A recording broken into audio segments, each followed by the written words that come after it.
Hello everyone, this is me, Jasveer Singh. Welcome in history class. So today I will tell you about the 10th and 11th topic of the chapter 1. So chapter 1 bricks, beads and bones. तो उसका tenth जो topic है discovering the Harappan civilisation.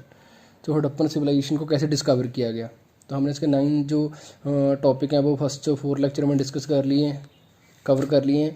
तो वो फिर lecture है जो मैं रिकॉर्ड कर रहा हूँ, तो उसमें 10th और 11th जो टॉपिक है वो कवर करेंगे. सो 10th टॉपिक है discovering the Harappan civilisation. Harappan civilisation को कैसे डिस्कवर किया गया. तो उसको डिस्कवर किया गया, तो डिस्कवर करने के पीछे की स्टोरी है. तो वो स्टोरी है इंडिया में एक डिपार्टमेंट सेटअप किया गया, आर्कियोलॉजिकल सर्वे ऑफ इंडिया, जिसको हम बोलते हैं Indian archaeology survey, ASI in short. यहाँ पर लिखा ASI. तो ASI एक डिपार्टमेंट सेटअप किया गया 1861 1861 में इस डिपार्टमेंट को सेटअप किया गया. और इस डिपार्टमेंट का जो हेड या डायरेक्टर जनरल अपॉइंट किए गए अलेक्जेंडर कनिंगम को इसका फर्स्ट डायरेक्टर जनरल जो बनाया गया 1861 में डिपार्टमेंट सेटअप हुआ और उसका फर्स्ट जनरल कनिंगम को बनाया गया. तो जो कनिंगम थे वो जो आर्कियोलॉजिकल एक्सकेवेशन थे तो उसमें काफ़ी इंटरेस्टेड थे. उनका लिटिल बिट उनका एक्सपीरियंस भी था, तो उसको में जो उनका इंटरेस्ट भी था एक्सकेवेशन को लेके. तो दैट्स वाई उनको फर्स्ट जो डायरेक्टर जनरल ASI का अपॉइंट कर दिया गया. तो उनके टाइम पीरियड में जब वो डायरेक्टर जनरल थे तो उस टाइम काफ़ी जो इंपॉर्टेंट डेवलपमेंट्स हुई इंडिया में. वो इंटरेस्टेड थे तो उन्होंने सो मैनी साइट्स, बहुत सारे साइट्स पे उन्होंने एक्सकेवेशन शुरू करवा दी, खुदाई शुरू करवा दी. बिकॉज उससे पहले जो आर्कियोलॉजिस्ट थे वो प्रेफर करते थे जो रिटन हमारे पास टेक्स्ट होते हैं या इंस्क्रिप्शंस होती मीन्स रिटन वर्ड को ही प्रेफर करते थे आर्कियोलॉजिस्ट 1860 से पहले. तो जैसे उनको ASI डिपार्टमेंट सेटअप कर दिया गया तो उसके बाद इंडिया में लार्ज स्केल पे एक्सकेवेशन शुरू हो गई. तो जहाँ पर कुछ भी जो, तो अब देखो जो अलेक्जेंडर जो कनिंगम है वो काफ़ी इंस्पायर्ड थे इंडियन जो हिस्ट्री थी, इंडियन हिस्ट्री. तो स्पेशली उन्होंने जो चाइनीज़ ट्रैवलर थे इंडिया में आए थे, चाइनीज़ ट्रैवलर 4th और जो 6th सेंचुरी है, तो उसमें ह्यून सॉन्ग है जो इम्पोर्टेंट है. तो उसके जो उन्होंने ट्रैवलिंग जो डॉक्यूमेंट्स थे, जो टेक्स्ट थे, तो उनको काफ़ी डिटेल से डिस्कस किया था. तो उनका इंटरेस्ट था पर्सनली, उनको लगता था कि जो उनकी बुक्स में, चाइनीज़ ट्रैवलर की बुक्स में जो साइट लिखी हैं, जो प्लेसेस में उन्होंने नेम लिखी हैं, तो उनमें से कुछ जो उस टाइम तक डिसअपीयर हो चुकी थी 19th सेंचुरी तक. वो एरियाज़ हैं वो या तो अबेंडन हो गए या वहाँ पर वो डिसअपीयर हो चुके थे. तो उनको रिकन्स्ट्रक्ट करना हिस्ट्री को, तो उन चीज़ों को एक्सकेवेट करना, खुदाई करके उनको फाइंड आउट करना. तो इस पॉइंट ऑफ व्यू से उन्होंने काफ़ी जगह पर खुदाई करवानी शुरू कर दी थी. तो उसके बाद क्या हुआ कि सडनली जब उनकी जो एक्सकेवेशन चल रही थी, खुदाई चल रही थी, तो वहाँ पर एक सील मिलती है लाइक दिस. तो जो वो फर्स्ट जो कनिंगम ने को जो first known seal of Harappa की सील मिली. बट कनिंगम को उस टाइम नहीं पता कि सील किस टाइम से रिलेट करती है या किस टाइम पीरियड की है या किस सिविलाइजेशन की है. तो उनको लगा कि एक सील है, पॉसिबल है कि जो इंडिया का जो भी रिटन हमारे पास रिकॉर्ड है जैसे हिस्ट्री का, तो उसी में किसी न किसी ईयर की होगी. बट वो टोटली इस चीज़ से अननोन थे कि इंडिया में एक जो ओल्ड सिविलाइजेशन है, जो पुरानी एक सिविलाइजेशन है, वो हमने डिस्कवर कर लिया उस चीज़ के बारे में, या उसकी सील के बारे में उनको जो उस टाइम तक अननोन थे. तो स्टार्टिंग में उन्होंने जो उनको लगा कि सील के सिंपली किसी न किसी जो वैदिक पीरियड है, ऋग्वैदिक पीरियड है, देन उसके बाद जो महाजनपद टाइम पीरियड आता, तो उनमें से किसी न किसी के साथ रिलेट करती होगी, राइट. उसके बाद जब उस सील्स को टाइम फ्रेम में, किसी भी टाइम फ्रेम में वो फिट नहीं हुई कि ना ही ऋग्वैदिक से, ना ही आफ्टर दैट महाजनपद जाए, अशोक का आया, उसके बाद बहुत सारे जो गुप्त रूलर्स थे, तो किसी भी रूल के जो रूलर के साथ या किसी भी टाइम फ्रेम में वो फिट नहीं बैठी. तो उसके बाद एक बड़ा क्वेश्चन जो रेज हुआ कि तो किस टाइम फ्रेम से जो सील है वो मिली है. तो उसके बाद और ज़्यादा लार्ज स्केल पे जो एक्सकेवेशन का काम शुरू हो गया.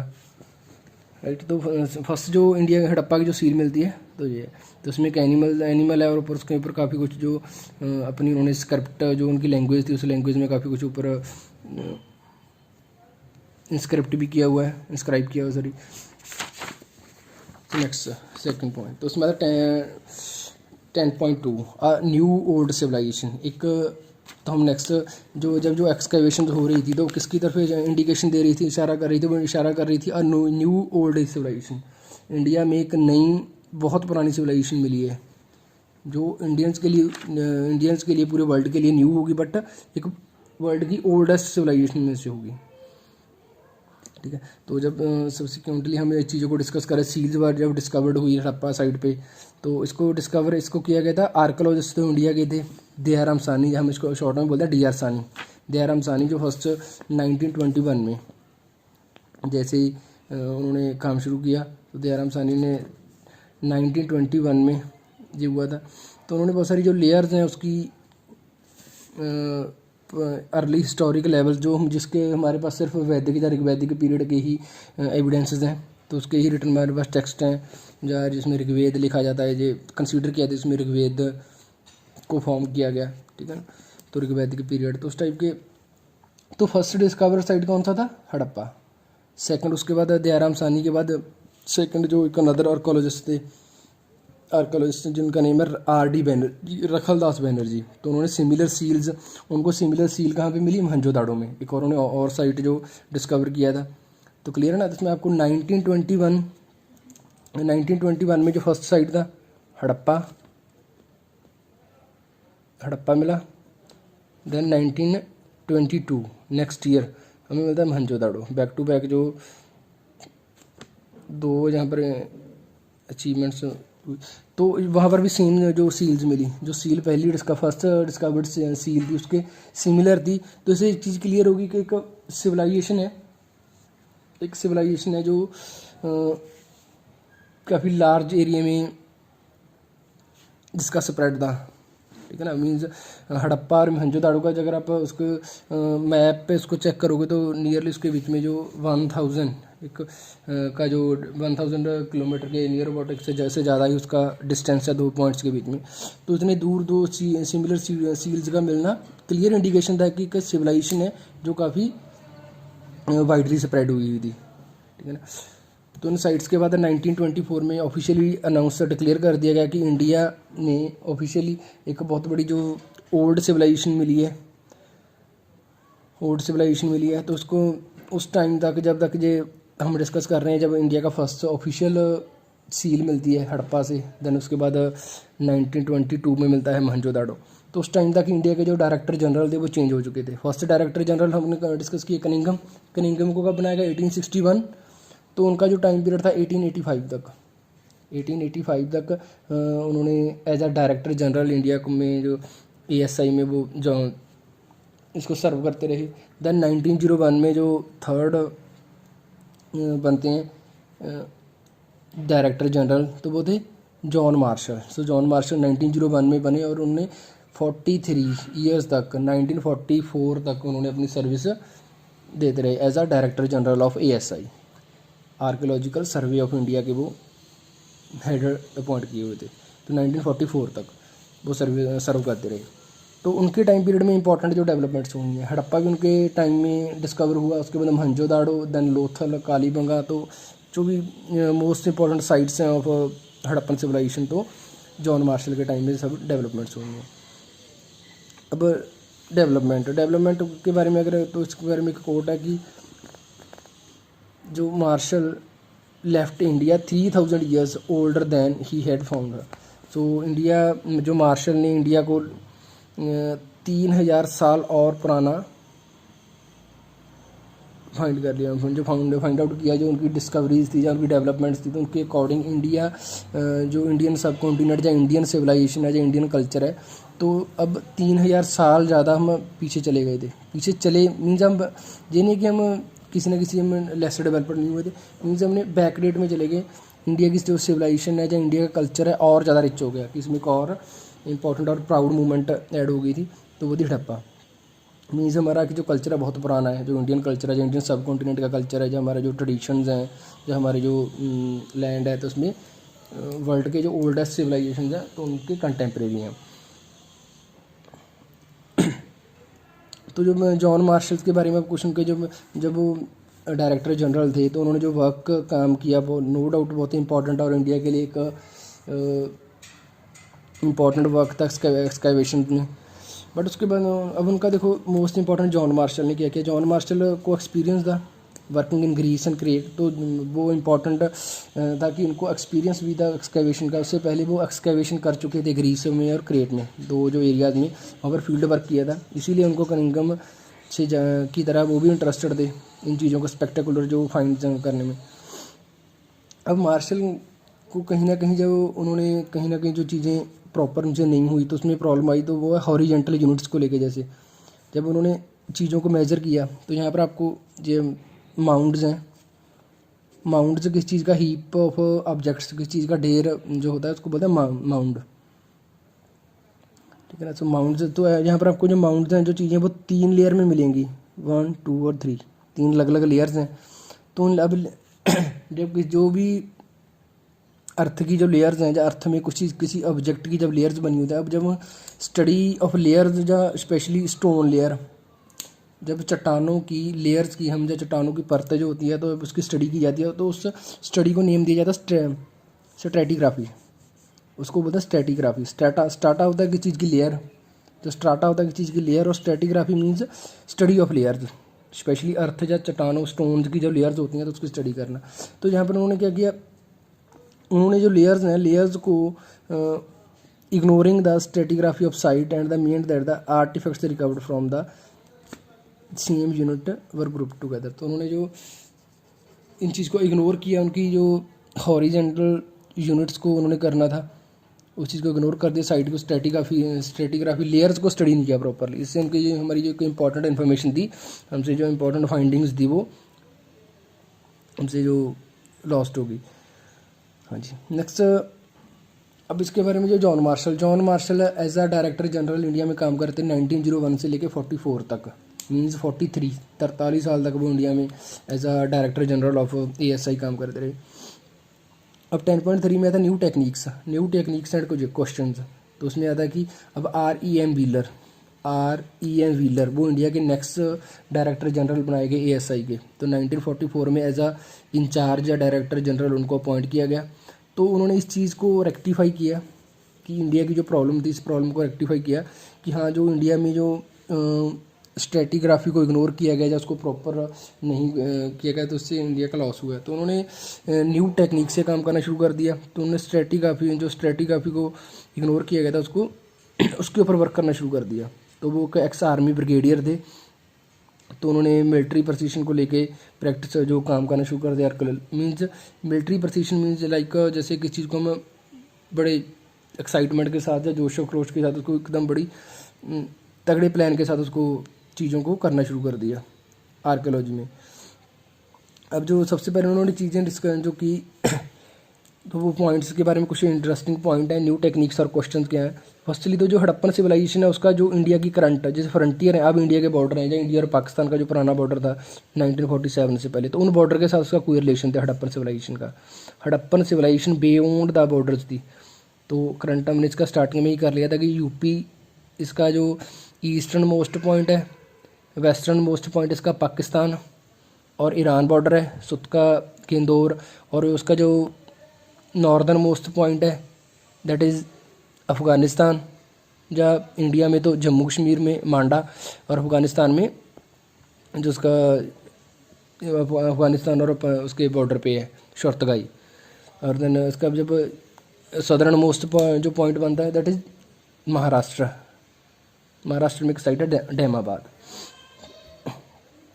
तो अब इसका जो करंट हमारे पास जो बॉर्डर्स हैं हमारे, तो इन बॉर्डर के साथ इनका कोई कनेक्शन नहीं है, तो बियॉन्ड द बाउंड्रीज है। मीन्स इंडिया के जो करंट हमारे पास है तो उससे 4000-5000 साल पुराना एक एरिया हम डिस्कस कर रहे हैं। तो उसका करंट जो इंडिया पाकिस्तान है इसका कोई बाउंड्रीज के साथ कोई मैचिंग या कनेक्शन नहीं है।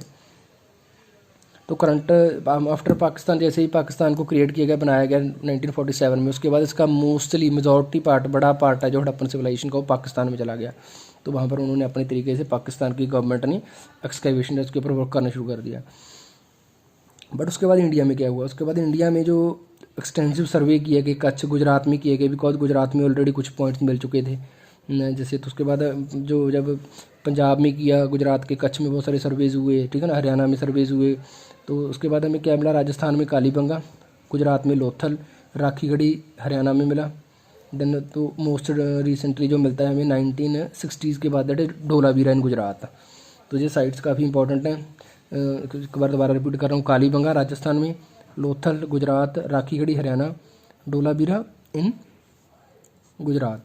तो ये साइट्स हैं जो फ्रेश एक्सप्लोरेशन की गई हैं रिसेंटली लास्ट 5 और 6 डिकेड्स में की गई है आफ्टर पार्टीशन। तो उस टाइप के जो तो 1980s तक आते 1980s तक जो इंडिया की जो सिविलाइजेशन थी, हड़प्पन सिविलाइजेशन, तो उसमें international interest in Harappan archaeology जो ऑलरेडी डेवलप हो चुका था, बिकॉज इसमें काफ़ी इंटरेस्टिंग और स्पेशलिस्ट जो इंडिया में आकर इसको विजिट कर रहे थे अब्रॉड से, पाकिस्तान में भी आ रहे थे, इंडिया में भी आ रहे थे, उन्होंने भी इस वर्क को ज्वाइन कर लिया। उन्होंने जॉइंटली काम करना शुरू कर दिया हड़प्पा और मोहनजोदड़ो साइट्स पे। पाकिस्तान में भी हुआ और पैरेलली इंडिया में भी हो रहा था। तो उसमें स्पेशली जो यहाँ से उन्होंने चीज़ें ट्रेस की, जैसे क्ले हो गया, स्टोन हो गए, मेटल है, प्लांट है, एनिमल्स हैं, उनके रिमेन्स हैं, तो उनको बड़ा डीपली और बड़ा मिनटली उनको एनालाइज किया। एवरी स्क्रैप ऑफ जो हमारे पास जो इवन के जो स्क्रैप था, जो मटेरियल था, माउंट्स थे, जो जिसको हम बोलते हैं कि वेस्ट मटेरियल है, तो उसको भी, स्क्रैप को भी इसमें डिस्कस किया गया, सॉरी एनालाइज किया गया। तो जो दो के पॉइंट, जो हमारा जो डिस्कवरी ऑफ हड़प्पन सिविलाइजेशन। उसके बाद नेक्स्ट प्रॉब्लम्स हम डिस्कस करनी है। प्रॉब्लम्स कौन सी करनी है, problems of piecing together the past. तो हड़प्पन सिविलाइजेशन की सबसे बड़ी प्रॉब्लम तो हमने ऑलरेडी पता ही है हमें कि सबसे बड़ी जो प्रॉब्लम है, चैलेंज है, दैट इज़ अनडिसाइफर स्क्रिप्ट, जो स्क्रिप्ट इसकी डिसाइफर नहीं की गई। तो इसके अलावा भी बहुत सारे चैलेंजेस थे इन फ्रंट ऑफ आर्कियोलॉजिस्ट। तो आर्कियोलॉजिस्ट के सामने बहुत सारे चैलेंजेस थे। फर्स्टली तो हमने कहीं जो इस चीज़ों को रिकन्स्ट्रक्ट करने के लिए, राइट, पास्ट को रिकन्स्ट्रक्ट करने के लिए हमें कौन कौन सा मटेरियल हमें जो हड़प्पन सिविलाइजेशन का, जो हड़प्पन लाइफ के बारे में बताता है कि हड़प्पा के लोगों का लाइफस्टाइल क्या था, तो उसके बारे में हड़प्पन लोगों का लाइफस्टाइल जो हमें इंट्रोड्यूस करवाता है, जैसे वेल नोन जितने भी हैं। तो पॉटरी उसमें एक इंपॉर्टेंट रोल प्ले करते हैं। उनके टूल्स, खेती करने के लिए उनके पास टूल्स बने थे, ऑर्नामेंट्स उनके हाउस होल्ड ऑब्जेक्ट है जो उनके घर में जो यूज़ करते थे, ठीक है ना। उसके अलावा ऑर्गेनिक मटेरियल उनका, जैसे क्लॉथ हो गया, लेदर हो गया, वुड एंड रीड्स वगैरह, जो ऑलरेडी डीकम्पोज हो चुके थे, ठीक है ना। स्पेशली ट्रॉपिकल रीजन जहाँ पर ज़्यादा गर्मी है, तो उन रीजन में तो ज़्यादा ख़राब हो चुके थे।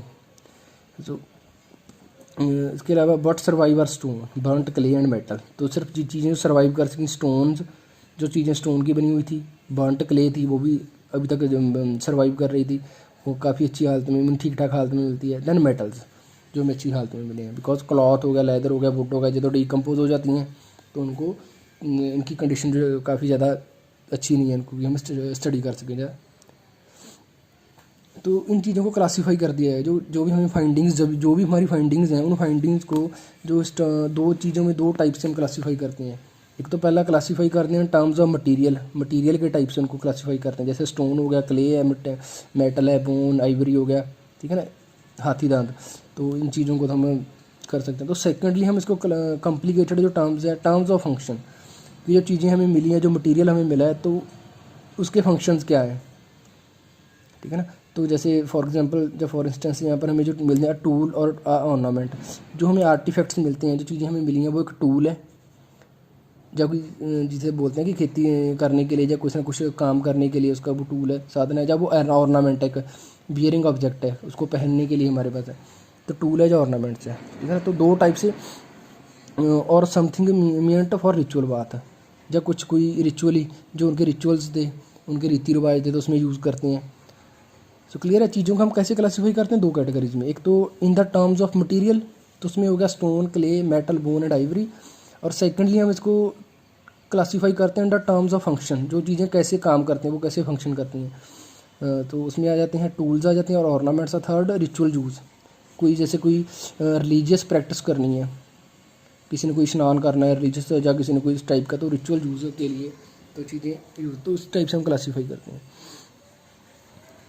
तो चीज़ों का जो फंक्शन है उनको आर्टिफैक्ट्स के हम ओपनली उनकी शेप के साथ देखते हैं कि वो किस शेप में बना हुआ है, और किस जो शेप में बना हुआ है तो किस पर्पज़ के लिए इसको यूज़ किया जाता है, उसका फंक्शन क्या है। जैसे इंपॉर्टेंट जो हमें चीज़ें मिली उसमें बियर्ड्स आ जाते हैं, क्वेरन आ जाते हैं। सो क्वेरन में स्टोन सेटल क्वेरन आते हैं, बड़े बड़े जो छोटे बड़े पत्थर होते हैं। स्टोन ब्लेड्स हो गए, ब्लेड्स मीन वो चीज़ों को कटिंग के लिए, ग्राइंडिंग के लिए जो ब्लेड्स यूज़ की जाती है, ठीक है ना। देन पॉट्स हो गए। तो ये कुछ एग्जांपल्स हैं, बीड्स, क्वेरन। क्वेरन जो होते हैं जैसे ग्राइंडिंग के लिए स्टोन हो गए, ग्राइंडिंग के लिए या किसी चीज़ को ग्राइंडिंग पर्पज़ के लिए मैक्सिमम जो क्वेरन थे, तो उसमें दो तीन टाइप के क्वेरन थे, जो स्मॉल स्टोन और लार्ज स्टोन थे। हाँ जी, नेक्स्ट इसके बारे में जो आर्कियोलॉजिस्ट हैं वो अभी भी इस चीज़ की ट्राई कर रहे हैं, उनको identify of the function of the artefact, जो आर्टिफैक्ट है उसके फंक्शन को का क्या क्या उनके फंक्शन हो सकते हैं। जस्ट उन्होंने पॉसिबिलिटीज़ हैं, जब तक लैंग्वेज स्क्रिप्ट अनडिसाइफर है तो चीज़ें क्लियर क्रिस्टल क्लियर नहीं होंगी। जैसे उनको किस इन्वेस्टिगेट करते हैं किस कंटेक्स्ट में, कि जो वो कहाँ से मिले हैं। Was it was found in house, अगर घर में मिले हैं तो डोमेस्टिक पर्पज़ के लिए होंगे ऑब्वियसली।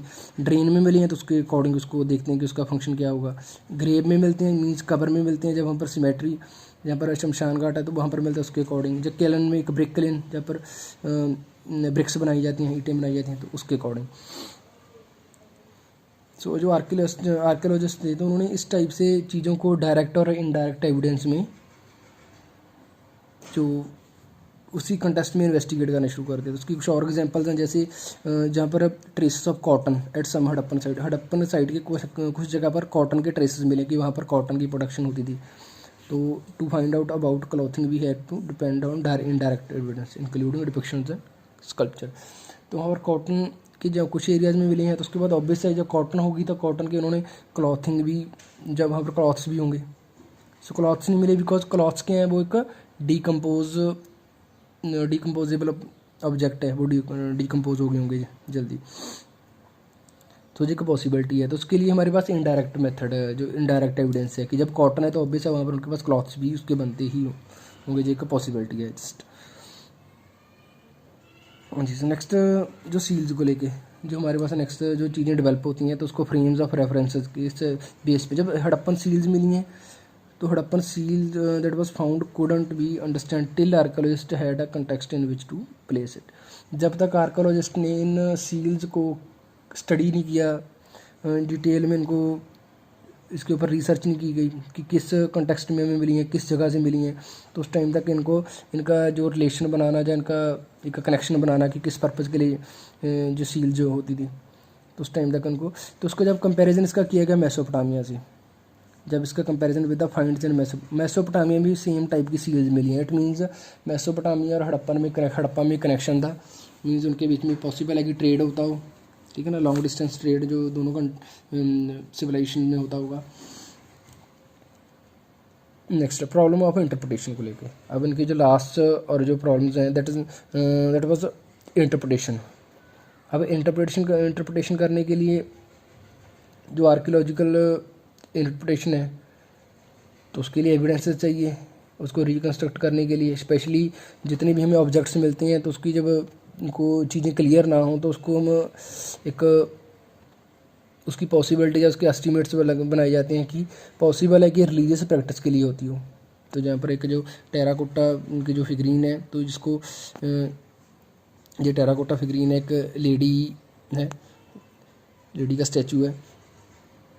जब इस टाइप का जब देखो फर्स्टली तो एक टेराकोटा फिगरीन है, लेडी की है, हेवीली ज्वेल्ड है, तो उसमें बहुत सारा इसने जो ज्वेलरी पहनी हुई है, राइट, और उसके सम एलेबोरेट हेड ड्रेसेस, जो उसके सिर के ऊपर कुछ ना कुछ इसकी जो ड्रेसिंग सेंस है उसके साथ इसने जो हेड ड्रेसेस है इसकी, ठीक है ना।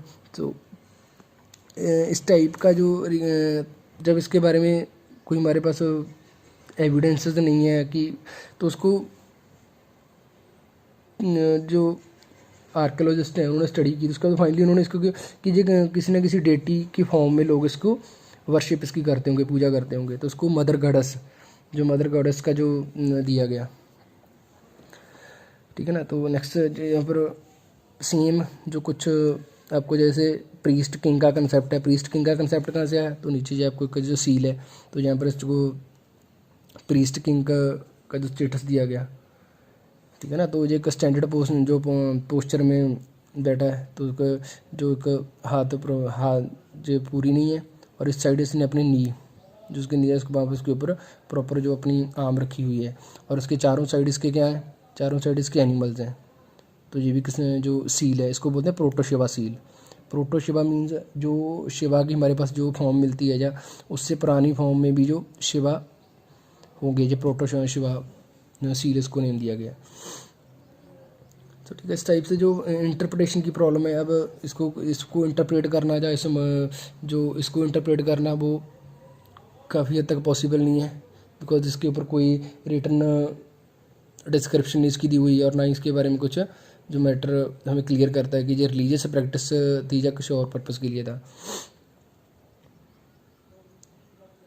तो इस टाइप के जो कुछ एग्जांपल्स मिलती हैं, तो उसमें ऐसे एक तो प्रोटोशिवा हो गया, देन उसके बाद जो हिंदू, तो यही इसको एग्जामिन कर रहे हैं। कुछ एनिमल्स हैं उसके वन हॉर्न्ड जो एनिमल्स हैं, यहाँ पर उसके ऊपर रखा, तो उनकी इंटरप्रिटेशन नहीं होती प्रॉपरली। जैसे ग्रेट बाथ हो गया, फायर अल्टर्स हैं, तो इसी नीचे करते हैं दोबारा। सो ग्रेट बाथ और फायर, ग्रेट बाथ में क्या है, ग्रेट बाथ का किस पर्पज़ के लिए ग्रेट बाथ को बनाया गया क्लियर नहीं है।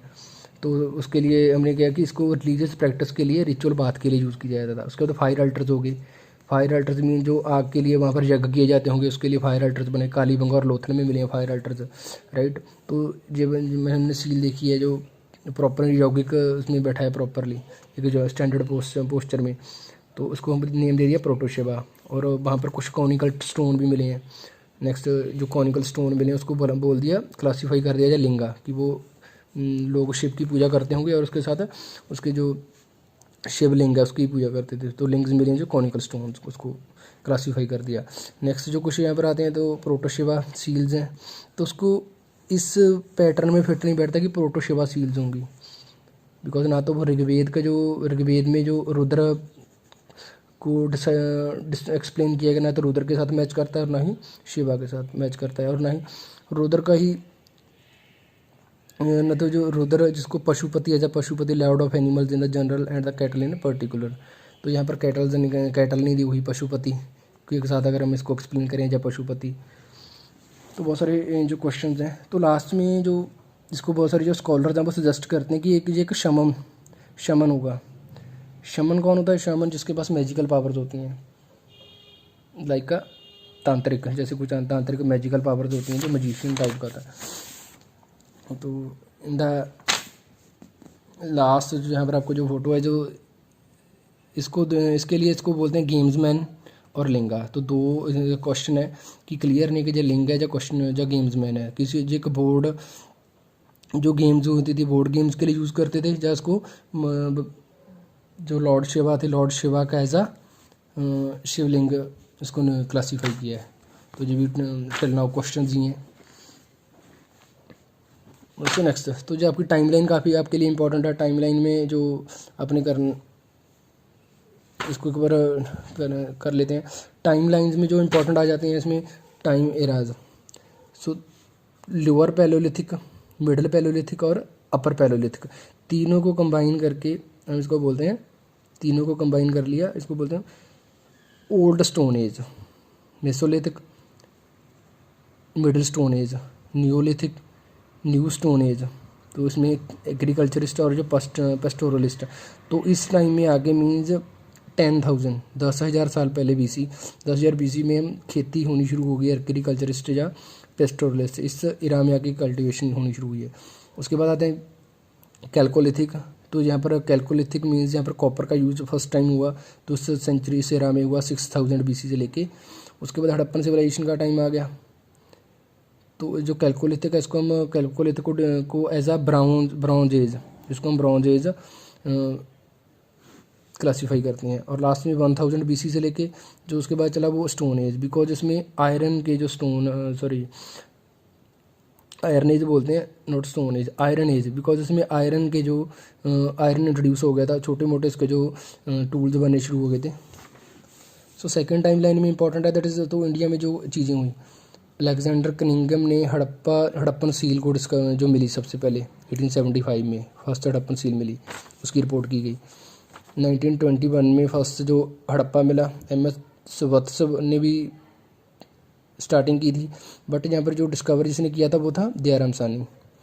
25 में क्या हुआ, मोहनजोदाड़ो में एक्सकैवेशन शुरू हो गई थी। 1922 में ऑलरेडी मोहनजोदाड़ो को डिस्कवर कर लिया गया था। उसके बाद 1946 में जो व्हीलर था, व्हीलर ने एक्सकैवेट किया हड़प्पा को, दोबारा वहाँ पर एक्सकैवेशन हुई, बिकॉज एक साइट को so many times again and again वहाँ पर जो एक्सकैवेशन होती रही। हड़प्पा को वैसे 1921 में डिस्कवर किया गया था, उसके बाद भी वहाँ पर 25 में भी किए, फिर रिपीटेड बैक टू बैक वहाँ पर उसको और उसके बारे में चीज़ें स्टडी करने के लिए स्टडी होती रही। सो 1960 में BB लाल और BK थापर ने कालीबंगा पे काम करना शुरू कर दिया, राजस्थान में है। 1974 में बहावलपुर इन पाकिस्तान। 1980 में जर्मन और इटालियन आर्कोलॉजिस्ट इंडिया आए, तो उन्होंने मोहनजोदाड़ो पे उनकी टीम ने काम करना शुरू कर दिया पाकिस्तान में। 1986 में अमेरिकन टीम आई, उन्होंने पाकिस्तान के हड़प्पा साइट पे काम करना शुरू कर दिया। 1990s में आके RS बिस्ट, तो उन्होंने इंडिया का गुजरात जो स्टेट है तो उसमें धोलावीरा पे काम करना शुरू कर दिया। तो ये कुछ इंपॉर्टेंट टाइम लाइन्स थी, जो टाइम लाइन आपके लिए काफ़ी इंपॉर्टेंट है। So this is the whole topic, तो आपका फर्स्ट चैप्टर मानना है वो कंप्लीट हो गया। Slog out.